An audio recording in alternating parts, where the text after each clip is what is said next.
എത്രയാ? 5 രൂപ.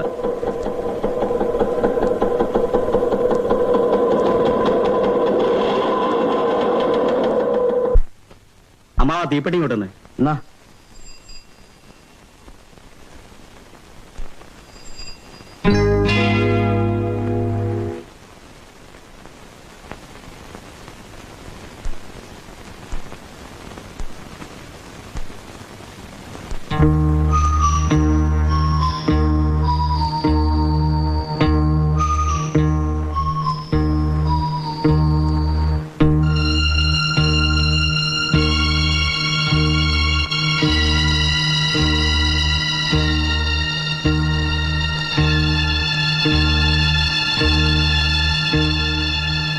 ശ്യാമേട്ടാ,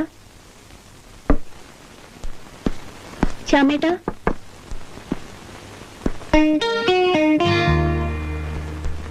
ശ്യാമേട്ടനല്ലേ ഇവിടെ? ശ്യാം പ്രകാശ് ഉണ്ടല്ലോ, ഞാൻ വിളിക്കാം. ഇരിക്കൂ.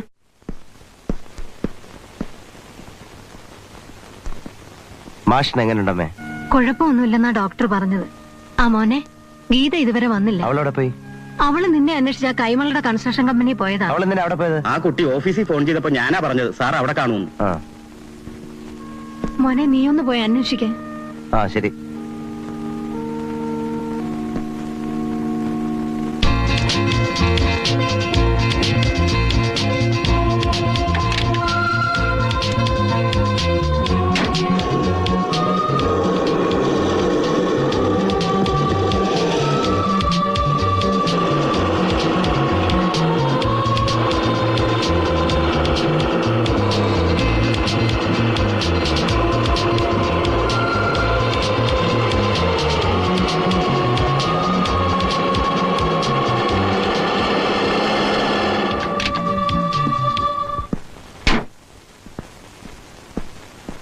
എന്നെ തിരക്കി മാഷിന്റെ മകൾ ഇവിടെ വന്നോ? ഇവിടെ വന്ന് കണ്ടില്ലല്ലോ സാറേ.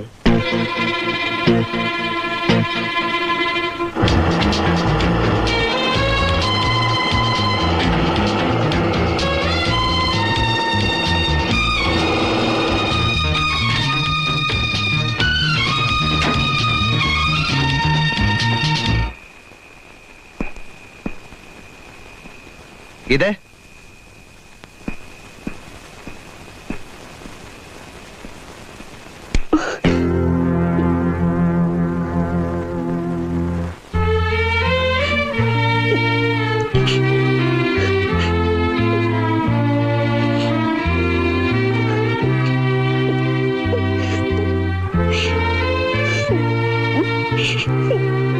എന്താ ഉണ്ടായത്?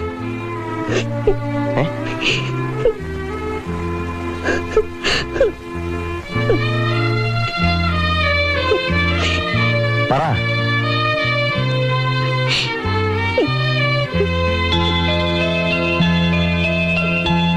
മാഷിന്റെ മോളല്ലേ? അതെ. എന്നെ തെറ്റിദ്ധരിക്കില്ലെങ്കിൽ ഞാനൊരു കാര്യം ചോദിക്കട്ടെ. പ്രകാശുമായി കുട്ടിക്ക് എന്താ ബന്ധം? അത് മോശം. ചോദ്യത്തിന് മറുപടി പറയാതെ പോകുന്നത് മാനേഴ്സേ അല്ല. ഞാൻ പോണു.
എന്താ പ്രകാശ്?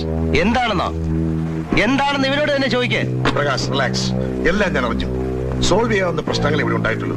U relax. വരൂ. കമോൺ. ശ്രീ പ്രകാശ്, എന്റെ സ്ഥാപനങ്ങളുടെ ലീഗൽ അഡ്വൈസർ എന്നതിനേക്കാൾ ഉപരി പ്രകാശ് എനിക്ക് എന്റെ മോനെ പോലെ തന്നെയാണ്. എങ്ങു നിന്നോ വന്ന ഒരു പെണ്ണിന് വേണ്ടി നമ്മുടെ ബന്ധം. എങ്ങ് നിന്നോ വന്ന പെണ്ണൊന്നുമല്ല, ഗീത എന്റെ പെങ്ങളാ. She's my sister. പെങ്ങൾ എന്ന് പറയണ്ട, പെങ്ങളെ പോലെ എന്ന് പറഞ്ഞാൽ മതി. സർ, നിങ്ങൾക്കത് പറഞ്ഞാൽ മനസ്സിലാവില്ല. എല്ലാം എനിക്കറിയാം. നടക്കാൻ പാടില്ലാത്താണ് നടന്നത്. ചെറുപ്പമല്ലേ, ചില ദുർബല നിമിഷങ്ങളിൽ ആരായിരുന്നാലും. സർ, ഈ സംഭവം ഒരു നിർഭാഗ്യകരമായ അപകടമാണ്. an unfortunate accident. അപകടങ്ങളിൽ വിക്ടിംസ് ആകുന്നവർക്ക് സാധാരണ രീതിയിൽ എന്താണ് കിട്ടുക? നഷ്ടപരിഹാരം. പ്രകാശ് പറഞ്ഞോളൂ, എത്ര കാശ് വേണമെങ്കിലും കൊടുക്കാൻ ഞാൻ തയ്യാറാണ്. അങ്ങനെ വില കൊടുത്ത് വാങ്ങാൻ കഴിയുന്നതല്ല ആ കുട്ടിക്ക് നഷ്ടപ്പെട്ടത്. ഓക്കെ, ഒരു ഒത്തുതീർപ്പിന് ഞാൻ തയ്യാറാണ്. വളരെ ന്യായമായ ഒരു ആവശ്യം. One reasonable demand. മോഹൻ ഗീതയെ വിവാഹം കഴിക്കണം. അതല്ല പ്രകാശ്, അതിപ്പോ മിനിസ്റ്ററുടെ മകളുമായിട്ടുള്ള ഒരു പ്രപ്പോസൽ ഒക്കെ ശരിയായിരിക്കുകയാണ്. അതൊരു പ്രപ്പോസൽ മാത്രമാണ്. ഇതൊരു പെൺകുട്ടിയുടെ ജീവിത പ്രശ്നമാണ്. അല്പം കൂടി പ്രാക്ടിക്കൽ ആയിട്ടുള്ള എന്തെങ്കിലും പറയൂ പ്രകാശ്. എന്താ, അവർക്ക് കാശില്ല എന്നുള്ളതാണ് നിങ്ങളുടെ പ്രശ്നം? സി, എന്റെ പേരിലുള്ള എല്ലാ സ്വത്തുക്കളും ഞാൻ അവളുടെ പേരിൽ എഴുതി വെക്കാം. എത്ര കാശ് വേണമെങ്കിലും ഞാൻ നിങ്ങൾക്ക് തരാം. പറയൂ, how much do you want? Very sorry Prakash, ഈ ഒരു കാര്യം ഒഴിച്ച് വേറെ എന്ത് വേണമെന്ന് ചോദിച്ചോളൂ. ഇതിൽ കുറഞ്ഞുള്ള ഒരു കോംപ്രമൈസിനും ഞാൻ തയ്യാറല്ല. നിങ്ങൾ പറയുന്ന കോംപ്രമൈസ് എനിക്ക് സ്വീകാര്യവുമല്ല. ഉറപ്പാണോ? ഉറപ്പാണ്.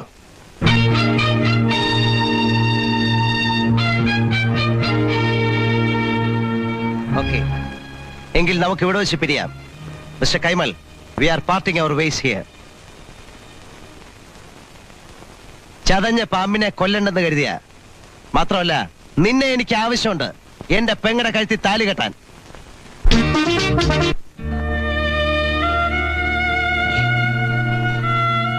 ഇപ്പോഴുള്ള ആഘാതം തന്നെ മോക്ക് താങ്ങാവുന്നതിനപ്പുറമാണ്. ഇനിയിപ്പോ കോടതി കേസും കൂടെ കൊടുത്തത് അത് വേണോ ശ്യാം? വേണം, തീർച്ചയായും വേണം. വളരെ പ്രാക്ടിക്കൽ ആയിട്ടുള്ള ഒരു വഴി എന്ന നിലയ്ക്കാണ് ഞാൻ മോഹനെതിരെ കേസ് കൊടുക്കാൻ തീരുമാനിച്ചത്. വിക്ടിംസിനെ ചോദ്യം ചെയ്ത് പരിഹാസ്യ കഥാപാത്രങ്ങളാക്കിയ ചരിത്രമാണ് ഇത്തരം കേസുകൾക്കെല്ലാം ഉള്ളത്.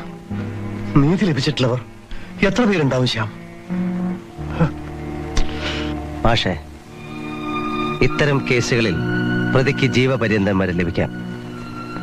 പക്ഷേ ഈ കേസിൽ മോഹന് ശിക്ഷ വാങ്ങിക്കൊടുക്കുകയല്ല എന്റെ ഉദ്ദേശം. ഞാൻ ഈ കേസ് ഫൈറ്റ് ചെയ്താൽ 100% വിജയിക്കുമെന്ന് കൈമലിനറിയാം. അതുകൊണ്ട് നിയമ നടപടികൾ തുടങ്ങിക്കഴിഞ്ഞാൽ അയാൾ ഒത്തുതീർപ്പിന് വരുമെന്ന് എനിക്ക് ഉറപ്പാണ്.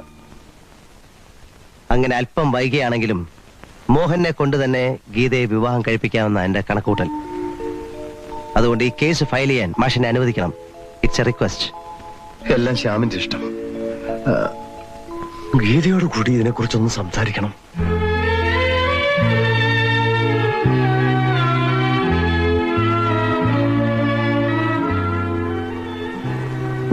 എല്ലാം ഞാൻ കേട്ടു.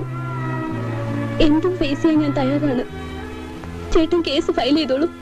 ഇല്ലാത്ത തെളിവുകൾ പോലും ഉണ്ടാക്കി പ്രകാശ് കേസ് ഫൈറ്റ് ചെയ്യും. ജീവപര്യന്തം ശിക്ഷ ഉറപ്പാ. നീ കിടന്ന് ബഹളം വെക്കാതെ എന്താണ് പോംവഴിയെന്ന് നമുക്ക് ആലോചിക്കാം. മിനിസ്റ്ററെ വിളിച്ച് ഞാൻ കാര്യം പറഞ്ഞു. പോലീസിന്റെ ഭാഗത്തുനിന്നുള്ള എല്ലാ ഹെൽപ്പും നമുക്ക് ഉണ്ടാകുമെന്ന് അദ്ദേഹം ഉറപ്പ് തന്നിട്ടുണ്ട്. എന്നാലും പ്രകാശ് കേസ് വാദിക്കുന്നു എന്ന് പറയുമ്പോ നമുക്കിത് വരണം. ആ തെണ്ടിക്ക് ഓവർ പെർഫോമൻസ് കൊടുക്കരുതെന്ന് ഞാൻ അന്നേ അച്ഛനോട് പറഞ്ഞതാ. ഒറ്റ അക്ഷരം വേണ്ടി പോരുത്. ഇത്രയും കുഴപ്പങ്ങൾക്കൊക്കെ കാരണം ഒറ്റ ഒരുത്തനാ. മാർഷിന്റെ ഫാമിലിയോട് പ്രകാശിനുള്ള സെന്റിമെന്റ്സ് എന്താണെന്ന് എനിക്ക് അറിയാമായിരുന്നിട്ടും ആ പെണ്ണിനെ വെറുതെ പഴയ കാര്യങ്ങൾ കുത്തിപ്പോകുന്ന എന്തിനാളിയാ? ഞാൻ ആലോചിച്ചിട്ട് ഒരു പോംവഴിയെ കാണുന്നുള്ളൂ. പ്രകാശുമായി ഒരു കോംപ്രമൈസിന് ഒന്നുകൂടി ട്രൈ ചെയ്താലോ? ഞാൻ ആ തെണ്ടി പെണ്ണിനെ വിവാഹം കഴിക്കണമെന്നാണ് അമ്മാവൻ പറയുന്നത്. അതിൽ കുറഞ്ഞ ഉറത്തു തീർപ്പൻ തയ്യാറില്ല എന്ന് പച്ച മലയാളത്തിലല്ലേ പ്രകാശ് പറഞ്ഞത്? പ്രകാശിനെ നമുക്കറിയില്ലേ? അയാൾ ഒരു വാക്ക് പറഞ്ഞാൽ അത് വാക്കാണ്. ആ സ്റ്റാൻഡ് പോയിന്റിൽ നിന്നും അയാൾ പിന്മാറുന്ന പ്രശ്നമേ ഇല്ല. പിന്നെ പ്രതിരോധമല്ല നമുക്ക് ആവശ്യം, പ്രത്യാക്രമണമാണ്. എനിക്കറിയാം എന്താണ് ചെയ്യേണ്ടത്. Yes, you can proceed. നിങ്ങൾ ഈ ടെലിഫോൺ ബൂത്ത് തുടങ്ങിയിട്ട് എത്ര നാളായി? 5 കൊല്ലം. ഉദ്ദേശം എത്ര മണിക്കാണ് മിസ് ഗീത ഈ ഫോൺ കോളുകളൊക്കെ ചെയ്തത്? ഏകദേശം 3 മണിയായി കാണും. ആദ്യം ഏത് നമ്പറിലേക്കാണ് ഫോൺ ചെയ്തത്? 66443. ഈ നമ്പർ വിളിച്ച് മിസ് ഗീത എന്താണ് സംസാരിച്ചതെന്ന് നിങ്ങൾക്ക് ഓർമ്മയുണ്ടോ? ആ കുട്ടിയുടെ സംസാരത്തിൽ നിന്നും അഡ്വക്കേറ്റ് ശ്യാംപ്രകാശിന്റെ ഓഫീസിലേക്കാണ് വിളിച്ചതെന്ന് ഞാൻ ഊഹിച്ചു. അടുത്തത് ഏത് നമ്പറിലേക്കാണ് വിളിച്ചത്? 72495 കൈമൽ കൺസ്ട്രക്ഷന്റെ ഓഫീസിലേക്ക്. കൈമൽ കൺസ്ട്രക്ഷൻസിലേക്കാണ് വിളിച്ചതെന്ന് നിങ്ങൾക്ക് എങ്ങനെ മനസ്സിലായി? കൈമൽ കൺസ്ട്രക്ഷൻ എന്നുള്ളതും 72495 എന്ന നമ്പരും അവർ കുറിച്ചിട്ടത് എന്റെ അക്കൗണ്ടിംഗ് ഷീറ്റിലാണ്. 72495 എന്ന നമ്പർ വിളിച്ചിട്ട് എന്താണ് പറഞ്ഞത്? വളരെയധികം ട്രൈ ചെയ്തിട്ടും ആ നമ്പർ കിട്ടിയില്ല. എന്നിട്ട് അവർ വീണ്ടും 66443 വിളിച്ച് കൈമൽ കൺസ്ട്രക്ഷന്റെ അഡ്രസ് ചോദിച്ച് മനസ്സിലാക്കി. ആ കുട്ടി അങ്ങോട്ടാണ് പോകുന്നതെന്നും എന്നോട് പറഞ്ഞു. ഇവരാണ് കൈൻഡ്ലി നോട്ട് ദിസ് പോയിന്റ്. ഈ ഫോൺ കോളുകൾ ചെയ്തതിന്റെ ചാർജസ് മിസ് ഗീതയുടെ കയ്യിൽ നിന്ന് ഈടാക്കിയതിന്റെ റെസീറ്റ് ഞാൻ ഇവിടെ സബ്മിറ്റ് ചെയ്യാണ്.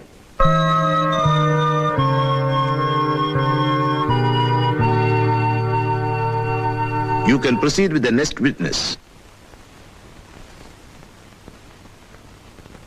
എത്ര മണിക്കാണ് മിസ് ഗീത നിങ്ങളുടെ ഓട്ടോറിക്ഷ പിടിച്ചത്? ഒരു 3:30-4 ഏത് സ്ഥലത്തേക്ക് പോകണമെന്നാണ് അവർ പറഞ്ഞത്?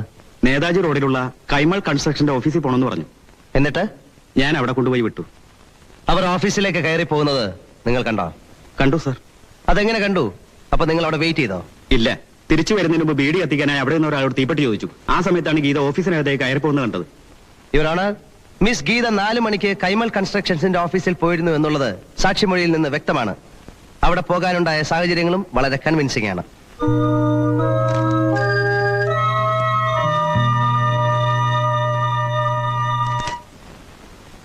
ഇവരാണ് ഇത് മെഡിക്കൽ റിപ്പോർട്ട്സ് ആണ്.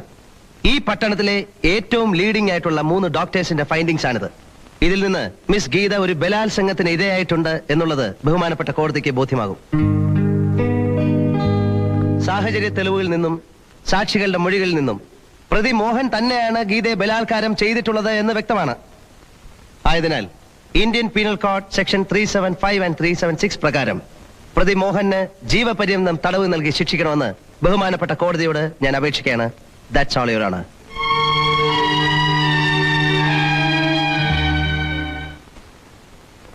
Counsel for the accused may proceed. Your honour, telephone ബൂത്തിലുണ്ടായിരുന്ന ബാബുവിന്റെയും ഓട്ടോറിക്ഷ ഡ്രൈവർ ശ്രീകണ്ഠന്റെയും മൊഴികൾ 100% വിശ്വസനീയമാണ്. 4 മണിയോടുകൂടി ഗീത കൈമൾ കൺസ്ട്രക്ഷന്റെ ഓഫീസിലേക്ക് കയറിപ്പോയതും ശരിയാണ്. ബട്ട് യുവർ ഓണർ, പ്രതി മോഹന്റെ പേരിൽ ആരോപിക്കപ്പെട്ടുള്ള കുറ്റം കെട്ടിച്ചമച്ചിട്ടുള്ളതാണ്. അതിനുള്ള തെളിവ് ഞാൻ ഹാജരാക്കാം. ഈ കേസുമായി ബന്ധമുള്ള ഏറ്റവും പ്രധാനപ്പെട്ട ഒരു സാക്ഷിയെ കൂടി വിസ്തരിക്കാനുള്ള അനുവാദം ബഹുമാനപ്പെട്ട കോടതി എനിക്ക് തരണം. You can proceed.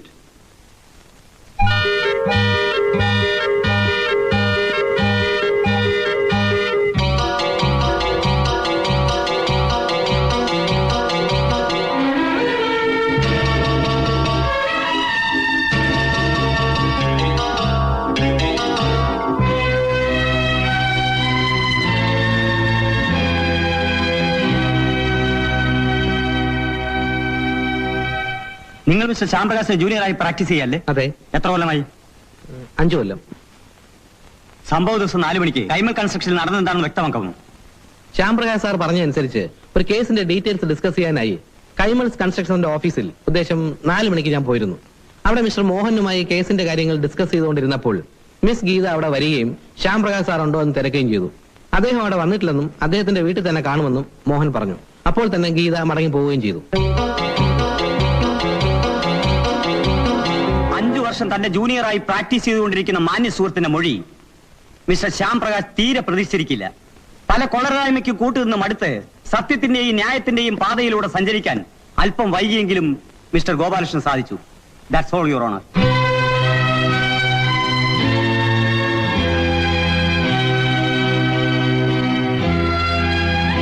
ഈ കേസിന്റെ വാദം നാളെയും തുടരും.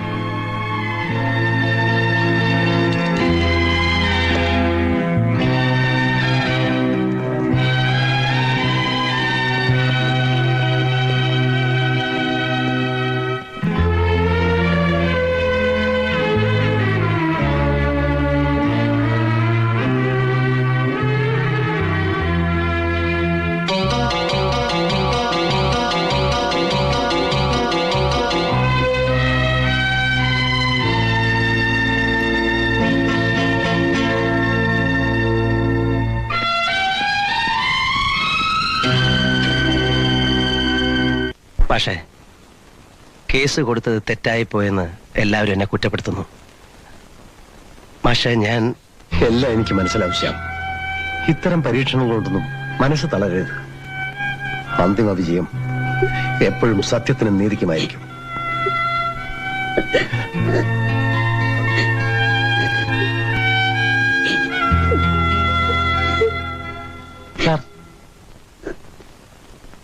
ഗോപാലകൃഷ്ണൻ അവര് വിലയ്ക്ക് വാങ്ങിയതാവും.